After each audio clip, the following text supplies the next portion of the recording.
In the vast silence of the cosmos, where stars whisper secrets of ancient empires and forgotten wars, humanity lingered on the fringes, dismissed as a backwater species by the galactic elite. But what if the underdogs weren't weak, just patient? What if they're primitive tools at a fury that could shatter fleets? Dive into a tale where the scorned rise, where steel and spirit collide in epic clashes, and discover why underestimating Earth was the galaxy's greatest mistake. Feel the thrill build as secrets unfold, alliances fracture, and humanity's true might awakens, proving that sometimes the quiet ones carry the biggest storms. The stars stretched out like an endless canvas, dotted with the flickering lights of distant worlds. On the bridge of the Galactic Federation's flagship, the Aurelian Dawn, Commander Vexor of the Zarathian Empire sneered at the holographic display. "Primitives," he muttered, his tentacles twitching in amusement. The screen showed Earth, a blue-green marble teeming with chaotic life, its inhabitants still bound to their single planet, tinkering with rudimentary rockets and nuclear toys. The Federation, a coalition of advanced species from across the galaxy, had scanned humanity decades ago and labeled them as such: primitive, non-threatening, unworthy of contact. They were to be observed, perhaps studied like insects under glass, but never engaged as equals. Vexor leaned back in his command chair, his iridescent scales shimmering under the artificial lights. "Prepare the envoy," he ordered his crew. "We'll make first contact on our terms. Show them the might of the stars and demand their resources. What can these hairless apes do against our energy shields and plasma cannons?" Laughter rippled through the bridge, a chorus of alien sounds, hisses, clicks, and warbles. The Zarathians, with their superior technology and vast armadas, led the Federation's expansion efforts. They had conquered dozens of systems, integrating lesser races into their fold or wiping them out if they resisted. Humanity, with its divided nations and environmental squabbles, seemed like easy pickings. Far below, on Earth, in the hidden bunkers of the United Earth Defense Command, UEDC, General Elias Thorne stared at the same stars through a reinforced viewport. His face, weathered by years of secret preparations, showed no fear, only resolve. "They think we're primitive," he said to his assembled officers, his voice steady like forged steel. "Let them. We've been watching them too, longer than they know." The room buzzed with quiet determination. For generations, humanity had detected alien signals, reverse-engineered crashed probes, and built in the shadows. While the world above argued over politics and climate, underground factories churned out wonders: fusion drives, quantum shields, and dreadnoughts, massive warships that dwarfed anything the Federation had imagined. Thorne activated a holographic map, revealing a network of orbital shipyards hidden in the asteroid belt, lunar bases disguised as mining outposts, and colonies on Mars that were fortresses in disguise. "Operation Shadow Veil has kept us safe," he explained. "We've played the fool, letting their scouts see only what we wanted: old tech, infighting weakness. But now they're coming. And when they do, we'll unveil the Armada." His officers nodded, eyes gleaming. Among them was Captain Lena Voss, a brilliant tactician with a scar across her cheek from a test flight gone wrong. "Sir, the dreadnoughts are ready," she reported. "Each one carries enough firepower to crack a moon. Our pilots are trained in simulations based on their own tech. We know their weaknesses." As the Federation fleet approached Sol System, their sensors swept the void, detecting nothing but outdated satellites and space junk. Vexor broadcast a message to Earth. "Primitive beings of Terra, we are the Galactic Federation. Submit your world for integration or face oblivion." Governments on Earth feigned panic, broadcasting pleas for mercy while secretly mobilizing. In the depths of space, the human armada stirred. The first dreadnought, the UNS Titan, powered up its engines, a hum that resonated through the asteroid field like an awakening giant. The Federation's lead ships entered orbit around Jupiter, using its moons as staging points. No resistance detected, A sensor officer reported to Vexer. "They're scrambling jets. How quaint." But then alarms blared. From the shadows of Saturn's rings, a fleet emerged, sleek, angular vessels with hulls of adaptive alloy that shifted colors to blend with the stars. The dreadnoughts were behemoths, each spanning kilometers, armed with railguns that fired projectiles at relativistic speeds and energy lances that could slice through shields like butter. Vexer's eyes widened. "What is this?" "Impossible." The human ships moved with precision, forming a blockade. Captain Voss, aboard the Titan, opened a channel. "This is humanity. You called us primitive. Now witness our reply." The battle ignited. Federation cruisers fired plasma bolts, but human shields absorbed them, countering with volleys that punched holes in alien armor. One Zarathian destroyer exploded in a fireball, debris scattering like confetti. Vexer ordered a retreat, but it was too late. The Armada closed in. On Earth, civilians watched the skies light up, news feeds buzzing with awe. "We've been hiding this," one reporter gasped. In the UEDC bunker, Thorne smiled grimly. Phase 1 complete. They've seen the tip of the spear. As the Federation limped away, humanity's secret was out. But this was just the beginning. The galaxy would learn what primitive really meant when pushed. The retreat was chaotic. Vexer's flagship dodged debris from fallen comrades, his crew in disarray. "How did they hide such power?" he demanded, slamming a tentacle on the console. Scans revealed the truth. Human technology wasn't inferior. It was divergent, focused on raw kinetic force rather than elegant energy weapons. Their dreadnoughts used magnetic acceleration for weapons that bypassed shields, turning Federation tech against itself. Back at Federation headquarters on Zorith Prime, the Council convened in panic. "We must rally the Allies," High Chancellor Kilera declared, her avian wings fluttering nervously. Species from across the stars, the insectoid hive of Xander, the crystalline beings of Luminar, the aquatic lords of Aquilon, pledged support. "These humans are a threat to order," Kilera intoned. "We label them rogue and crush them." On Earth, celebrations were short-lived. Thorne addressed the world via global broadcast. "We've defended our home, but the fight comes to us now. Unite or perish." Nations dissolved borders, pooling resources. Factories ramped up, producing more dreadnoughts. Voss led training simulations, pushing pilots to their limits. "They outnumber us," she warned her squad. "But we outthink them." Humanity's strength lay in adaptability. Engineers tweaked weapons mid-battle. Hackers infiltrated alien networks using captured probes. The Federation's counterstrike came swift, a massive fleet warping into Sol's outer reaches. Battles raged near Neptune, where human corvettes danced around lumbering enemy capitals. The UNS Colossus, a dreadnought fresh from the yards, unleashed its main cannon, a beam of concentrated antimatter that vaporized 3 cruisers in one shot. Alien fighters swarmed, but human drones intercepted, self-destructing in kamikaze runs. Vexer, commanding from afar, watched in horror as his forces dwindled. "Deploy the hive swarms," he ordered. Insectoid ships released billions of tiny drones, overwhelming sensors. Voss's Titan took hits, hull breaching in sections. "Evacuate non-essentials," she commanded, steering into the fray. A lucky shot disabled a Hive Queen ship, scattering the swarm. Thorne, monitoring from Earth, sent reinforcements, stealth subs from oceanic bases launching orbital strikes. The battle turned. Federation ships fled again, leaving wreckage rings around Uranus. But losses mounted. Thousands of human lives, ships crippled. "We can't sustain this," an advisor told Thorne. "We need allies of our own." Scouts ventured beyond Sol, seeking oppressed races under Federation thumb. On a fringe world, they found the nomadic Falari, feline warriors chafing under Zarathian rule. "Join us," Voss negotiated. "Fight for freedom."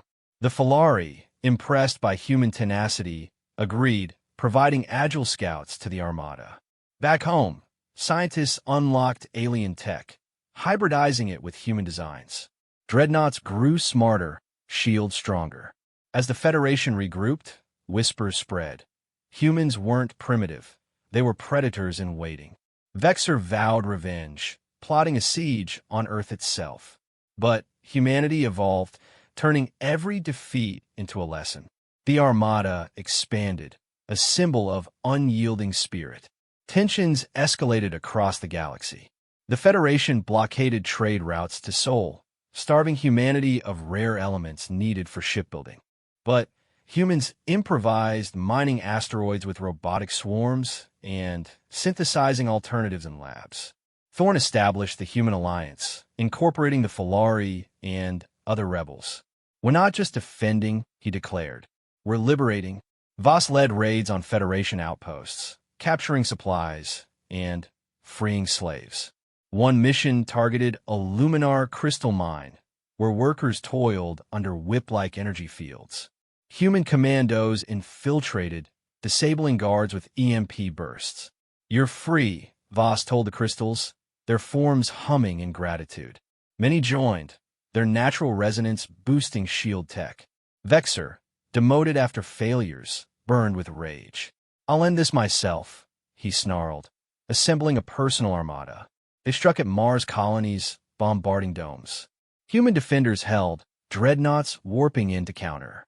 The Battle of the Red Planet was brutal, dust storms mixed with laser fire, ground troops clashing in low gravity. A Zarathian walker crushed habitats, but human mechs toppled it with grapples. Voss's Titan dueled Vexor's command ship, trading blows that lit the sky. In the chaos, a human engineer named Rico jury-rigged a virus into alien comms, sowing confusion. Federation lines broke. Vexor escaped barely. Victory came at cost. Mars scarred, but spirit unbroken. The galaxy watched via leaked feeds.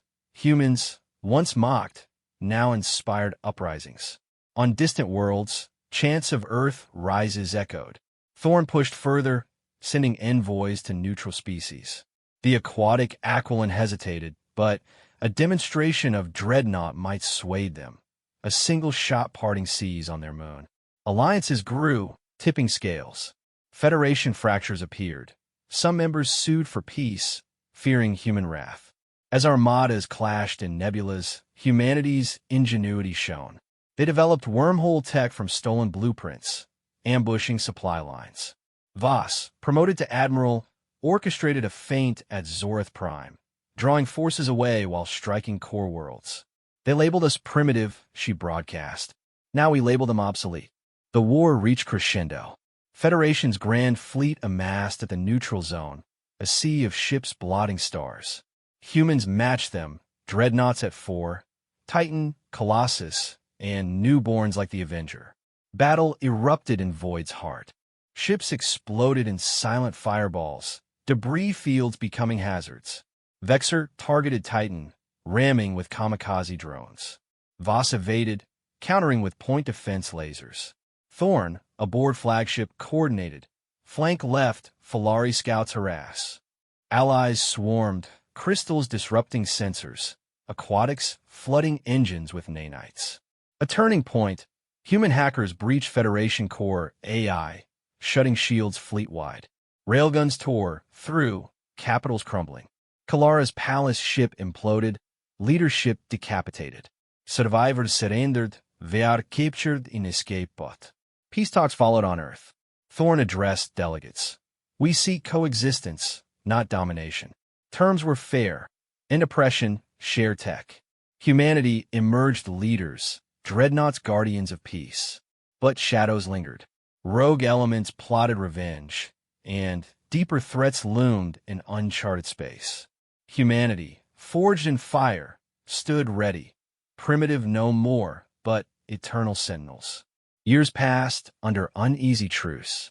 Humanity rebuilt, colonies thriving on liberated worlds. Voss, now a legend, mentored new captains. "Never forget," she taught. "Strength is in unity and innovation." Thorn retired, but watched stars warily. A new anomaly appeared. Signals from beyond known space, ancient and ominous. Probes vanished, whispers of elder races stirring. The Armada mobilized once more, dreadnoughts upgraded with allied tech. As humanity ventured forth, they carried lessons. Underestimation breeds downfall. The galaxy, once dismissive, now revered them. In the cosmos' grand tapestry, Earth's thread shone brightest, a beacon of resilience. The story closed not with end, but promise, whatever came next, humanity would meet it head-on, Armada at ready. The galaxy had changed in ways no one could have predicted. After the Great Surrender at the Neutral Zone, the old Galactic Federation was gone. In its place stood the new Concord, a loose union of species who chose to live without masters. Humans led this new order, not by force, but because everyone remembered the day the dreadnoughts appeared and turned the strongest empire into dust. Many called it the Awakening. Others simply called it the day the primitives became kings. Admiral Lena Voss stood on the observation deck of the UNS Eternal Dawn, the newest dreadnought in the fleet. The ship was so large that small clouds sometimes formed inside its hangars from recycled air.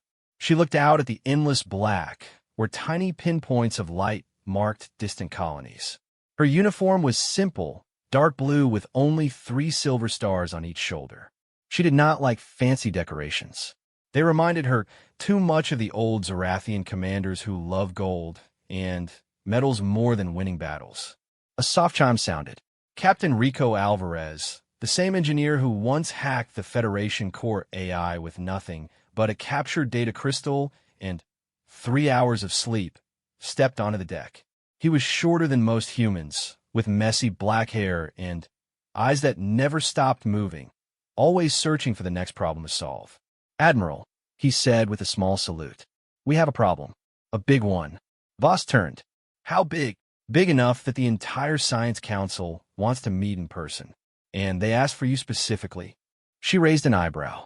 "They never ask for me unless it's something that can kill us all." Rico nodded slowly. "That's exactly what it is." They walked together through long corridors filled with crew members from 10 different species. Falari scouts with soft fur and sharp claws practiced knife drills in one corner. Luminar crystals floated silently, their inner light pulsing like slow heartbeats. Aquiline water-bearers moved in transparent suits filled with liquid, their voices making soft, bubbling sounds when they spoke. Humans were everywhere, laughing, arguing, fixing things. The ship felt alive. In the main conference chamber, the Science Council waited. Dr. Mira Chun, Earth's top astrophysicist, stood at the head of the table. Her hair was now completely white, but her mind was sharper than ever. Beside her sat High Scholar Terran of the Luminar, whose body glowed soft blue when he was worried. Today he glowed very bright. Voss took her seat. "Tell me." Mira activated the holo display. A strange shape appeared, dark red and jagged, like a broken tooth floating in deep space. It was enormous, bigger than any planet. Around it, small lights blinked on and off. "This appeared 3 weeks ago in the uncharted Veil sector," Mira said. "We first thought it was a natural phenomenon, a rogue black hole or a dead star waking up. But then we sent probes. The image changed. Now they could see the surface. It was not rock. It was metal, ancient metal covered in strange symbols that twisted and moved like living things. The probes had stopped transmitting after only 47 seconds. Before they died, Mira continued, they sent back this. A new recording played, grainy and full of static. A voice spoke in a language no one recognized. The words felt heavy, like stones dropping into deep water. Then the recording cut to screams, not human screams, but something much older and much angrier. Silence filled the room. Voss leaned forward. "What do we know about it?" Terran spoke, his voice like gentle wind chimes. "We call it the Sleeper. Legends from our oldest archives mention it. An ancient machine race that once ruled the galaxy long before any of our species existed. They went silent millions of years ago. Some say they died. Others say they only slept. And now?" Voss asked. "Now they're waking," Terran answered. "The Sleeper is not one ship. It is a world, a weapon, a judge. and it has started scanning every living signal in this quadrant. Rico crossed his arms. It already knows we exist, and it knows we beat the Federation. The scans are getting stronger every day. It's learning our language, our weapons, our history. Voss felt the familiar cold knot in her stomach, the same feeling she had the first time she saw the Federation fleet approaching Earth. But this time it was worse. The Federation had been arrogant. This thing was patient. "What does it want?" she asked. Mira met her eyes. "We don't know. But every time it scans a system, the inhabited planets go quiet. No transmissions. No ships leaving. Nothing. Like they never existed." The room became very still. Voss stood up. "Then, we don't wait for it to come to us. We go to it." The council stared at her. "We take the fleet," she said. "Every dreadnought we have. Every ally who will come. We meet it face to face, and we find out what it wants. If it wants war, we give it war. If it wants something else, we make sure it understands we're not easy to erase."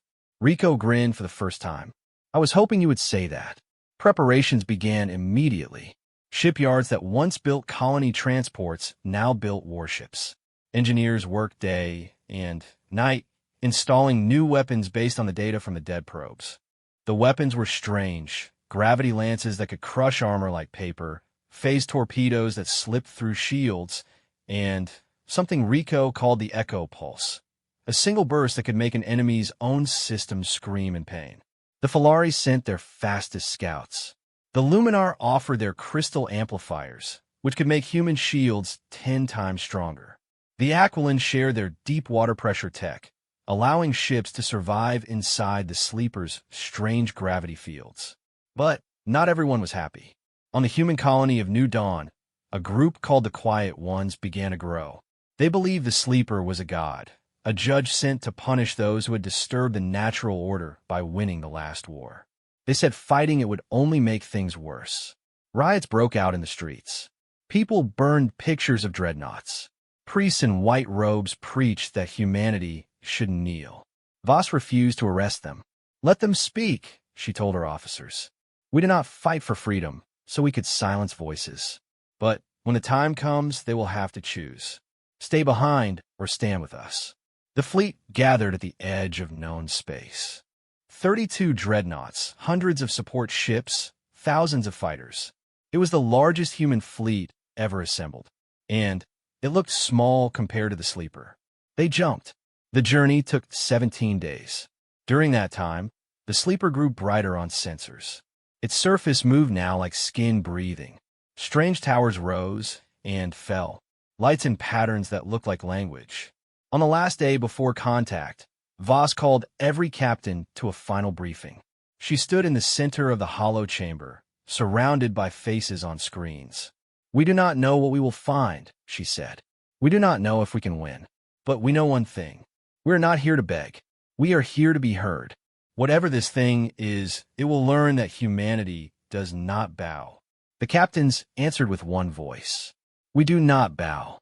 The fleet dropped out of warp. The Sleeper filled the entire view. It was impossible to see the edges. It looked like a world made of black iron, covered in veins of red light. Small ships, thousands of them, moved across its surface like ants on a corpse. No challenge came. No message. Only silence. Voss opened a channel. "This is Admiral Lena Voss of the United Earth Fleet. We come in peace, but we are ready for war. Speak to us." Nothing. She tried again in every known language, including the fragments from the dead probes. Still nothing. Then, Rico's voice came over the private line. "Admiral, look at the ventral side." The cameras turned. On the bottom of the Sleeper, a single massive door began to open. It was so large that entire cities could fit inside. A soft red light poured out. "It wants us to come in," Rico said quietly. Voss stared at the opening. Every instinct told her to run. Every memory of victory told her to go forward. "Signal the fleet," she said. "We're going inside." The dreadnoughts moved forward one by one into the mouth of the ancient machine. Inside was not darkness. It was light. Endless corridors of polished black metal stretched in every direction. Gravity changed every few seconds, pulling them up, then sideways, then down again. The ship shook but held. Smaller drones detached from the walls and flew alongside the fleet. They did not attack. They simply watched. Voss kept the channel open. "If you can hear us, show yourself." A voice answered, not through speakers.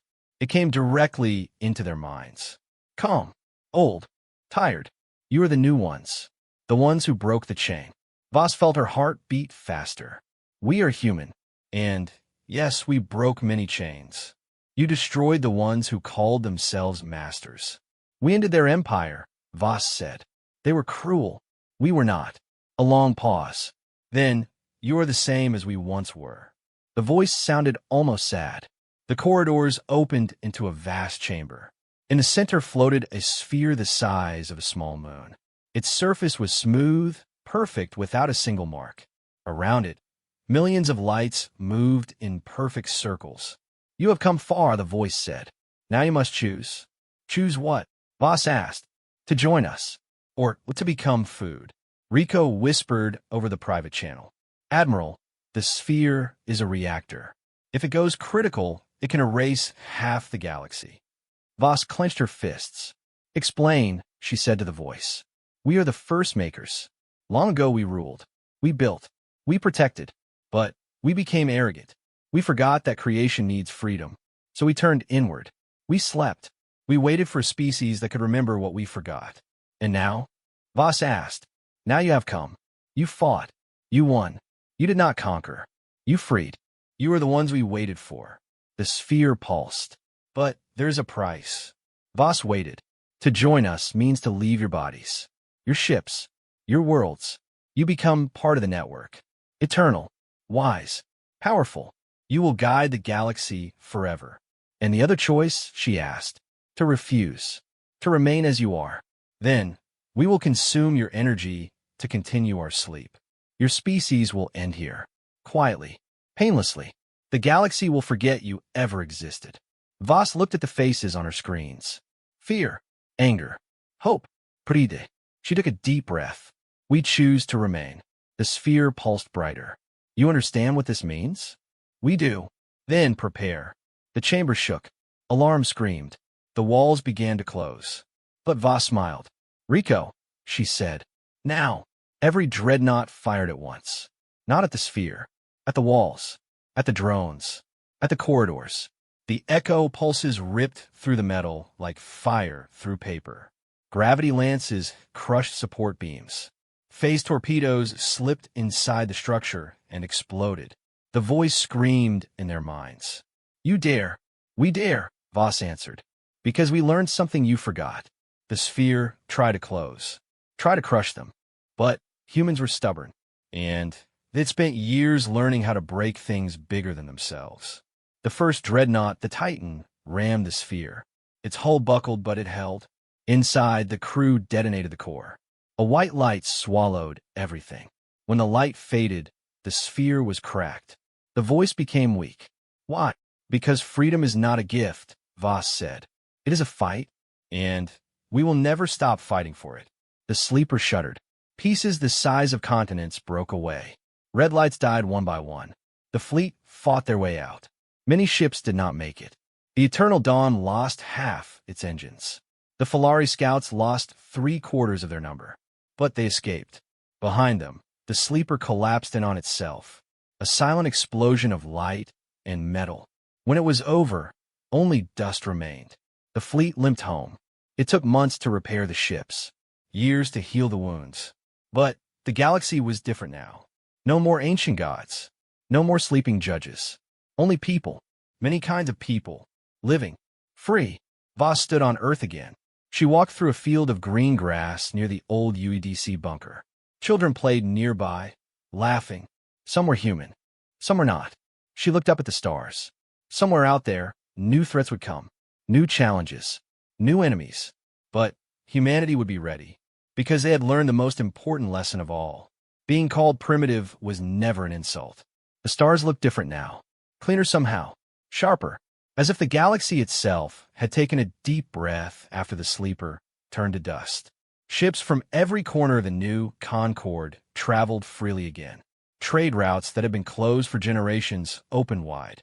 Markets on border worlds filled with voices speaking 100 languages. Laughter mixed with the clink of strange coins. For the first time in a very long time, the galaxy felt young. Admiral Lena Voss did not celebrate long. She never did. Victory was only a pause between storms. She spent most days in the small office on board the Eternal Dawn. The room was plain.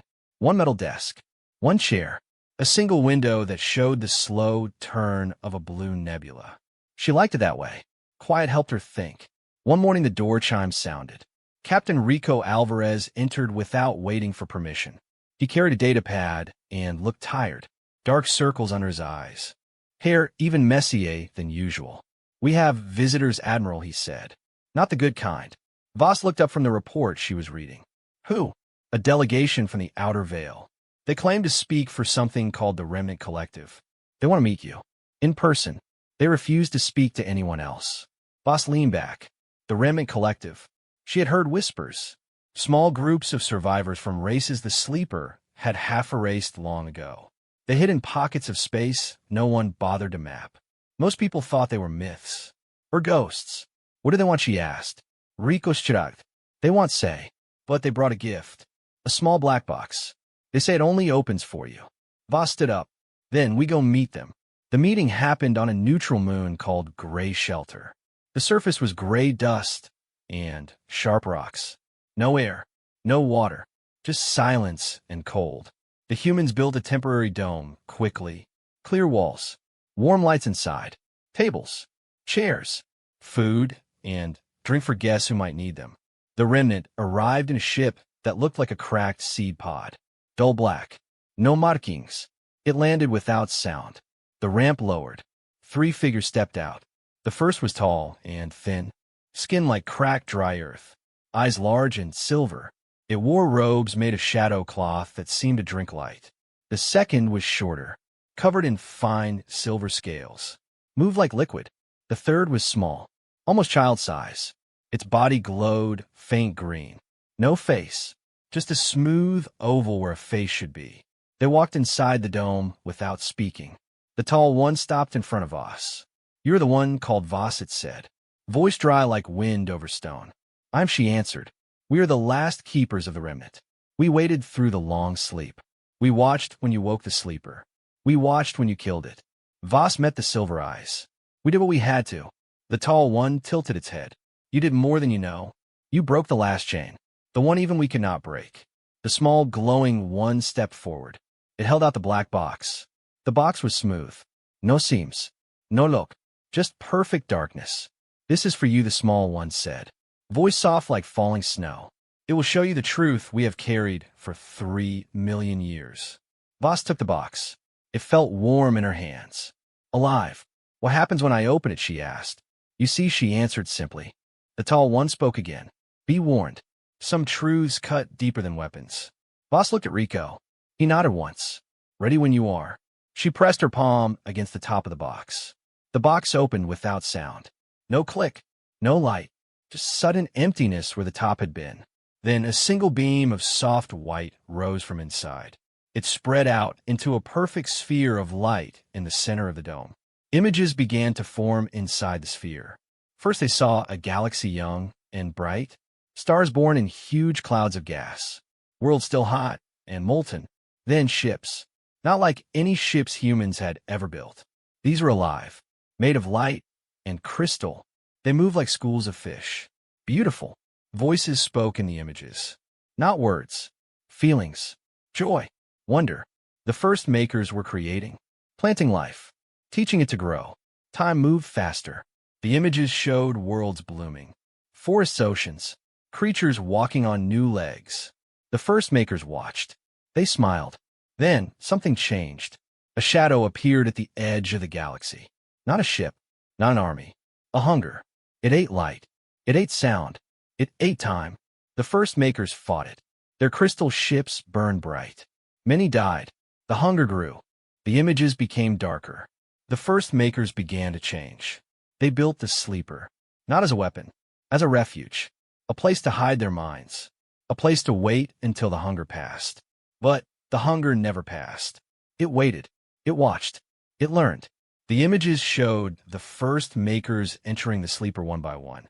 Millions, billions. Their bodies left behind. Their minds joined into one great thought. They slept. They dreamed of the day someone strong enough would come. Someone who would remember how to be free. The final image showed the hunger turning away. It had eaten enough. It moved on to other galaxies. The first makers were safe, but they were trapped. They could not leave. The sleeper had become a prison. The sphere faded. The box closed again. Silence filled the dome. Voss looked at the three remnant keepers. "You were their watchers," she said quietly. "Yes," the tall one answered. "We stayed outside. We kept the records. We waited for the one who could finish what they started." And now the small, glowing one said, "The prison is broken. The minds of the first makers are free. They drift now, like seeds on the wind. Some will find new bodies. Some will become new stars. Some will simply rest." Rico spoke for the first time. "Then why come to us? Why now?" "Because the hunger is coming back," the tall one said. "It felt the death of the sleeper. It knows something strong lies here. It is turning. Slowly, but surely. It will reach this galaxy again. In 300 years. Perhaps less." Voss felt the cold not return to her stomach. "Bigger this time. How do we fight something that ate a galaxy?" she asked. "You do not fight it," the silver-scaled one said for the first time. Its voice sounded like water over glass. "You outgrow it." The tall one stepped closer. "The first makers left one last gift, hidden in the heart of the sleeper. You destroyed the body, but the seed survived. We have brought the map to where it sleeps." The small, glowing one raised a hand. A new image appeared in the air. A star chart. A single point marked in deep purple light. There the small one said, "The seed of renewal. If you reach it, if you plant it, life will spread faster than the hunger can eat. New worlds, new minds, new strength. Enough to make the hunger turn away forever." Voss studied the chart. The point was far, beyond the edge of known space. Through regions where stars died young, where gravity tore ships apart, where time itself ran strange. "It will take everything we have," she said. "Yes," the tall one answered. "Everything." Voss looked at Rico, then at the faces of her officers standing near the walls. They waited, quiet, ready. She turned back to the remnant. "We accept," she said. The three keepers bowed, low and slow. "Then, we will help you," the tall one said. "Our ships, our knowledge, our lives if needed." The meeting ended. The remnant returned to their strange seed pod ship. It lifted off without sound and vanished into the black. Voss stood outside the dome after they left. She looked up at the stars. They still looked clean, but now she knew something hungry watched them from far away. She spoke to herself, quiet, firm. 300 years, maybe less. We will be ready. The next years passed in a blur of hard work. Shipyards grew bigger. New dreadnoughts took shape. Longer, stronger, with engines that could fold space in ways no one had tried before. Scientists from every species worked together. Falari sharpened claws on new armor. Luminar crystals grew brighter. Aquilin built tanks that held oceans inside ships. Rico led the team building the seed carrier. A single massive ship, not a warship, a garden ship. Inside it carried the map, the knowledge, the hope of the seed of renewal. The ship would need to survive where no one had survived before. Voss trained new admirals, young ones who had grown up hearing stories of the dreadnoughts, ones who had never known what it felt like to be called primitive. She told them the same thing every time. The galaxy does not care how strong you think you are. It only cares what you do when everything is against you. On quiet nights, she walked the corridors of the eternal dawn alone. She thought about the children playing on Earth, about the markets full of laughter, about the fragile peace they had built. She would not let it end. The day came to launch the seed carrier. The ship was named Hope. Simple name, true name. Voss stood on the bridge, Rico beside her. The three remnant keepers stood behind them. They would travel with the fleet. Guides, witnesses. The fleet formed up. 50 dreadnoughts, hundreds of support ships, thousands of fighters. The largest force humanity had ever sent into the unknown. Voss opened the fleet-wide channel. "This is Admiral Voss. Today we leave everything we know. We go into the dark. We go to plant a seed that might save everything. We do this not because we are the strongest. We do this because we choose to be. She paused. We do not bow. We do not break. We grow. The fleet answered with one voice. We grow. Engines space folded. The stars stretched into lines of light. They jumped. The journey was long. Years in real time. Longer in the strange places they passed. Time slipped. Memories blurred. Crew slept in cryopods. Woke. Worked. Slept again. They lost ships. Gravity wells pulled some apart. Radiation storms burned others. Strange creatures living in the dark between stars attacked. The fleet fought. Learned. Kept moving. Voss aged. Gray touched her hair. Lines deepened around her eyes. But her voice stayed strong. One day the hope reached the final marker. A dead system. A single star. Cold. Red. Dying. Around it one planet. Bare rock. No air. No life. The map said the seed slept beneath the surface. They landed teams. Dug through stone for weeks. Found nothing. Then Rico found it. A small crystal. No bigger than a human fist. Inside it swirled colors no one had names for. This is it, he said. Voice shaking. Voss took the crystal. It felt warm. Like a heartbeat. They carried it back to the Hope. Placed it in the planting chamber. A special room built just for this. Soft soil. Water. Light. Voss stood in front of the crystal. If you can hear me, she said. We kept our promise. We did not bow. The crystal pulsed. Then it cracked. Light poured out. Soft at first. Then bright. The light filled the chamber. Spread through the ship. Through the fleet. Crew members felt it. Warmth. Peace. Strength. Outside the ship, the dead planet changed. Stone softened. Green appeared. Tiny plants. Then bigger ones. Trees. Rivers. Air. The red star flared. Became brighter. Younger. The seed had woken. Voss watched from the bridge. Tears on her face. She did not wipe them away. Rico stood beside her. We did it, he whispered. She nodded. Now the hunger will find life it cannot eat. Worlds it cannot swallow. Minds it cannot break. The fleet turned for home. Slower this time. They carried new life with them. Seeds. Samples. Knowledge. The galaxy would change again. When they returned years later, Earth was waiting. Children had grown. Grandchildren played in the same fields. Voss stepped onto the grass. Old now. Slow. But eyes still sharp. She looked up at the stars. Somewhere far away the hunger approached. But it would find something new. A garden. A promise kept. And people who would never stop growing. She smiled. Small. Tired. Proud. Let it come, she said to the sky. We will be here. And we will be ready.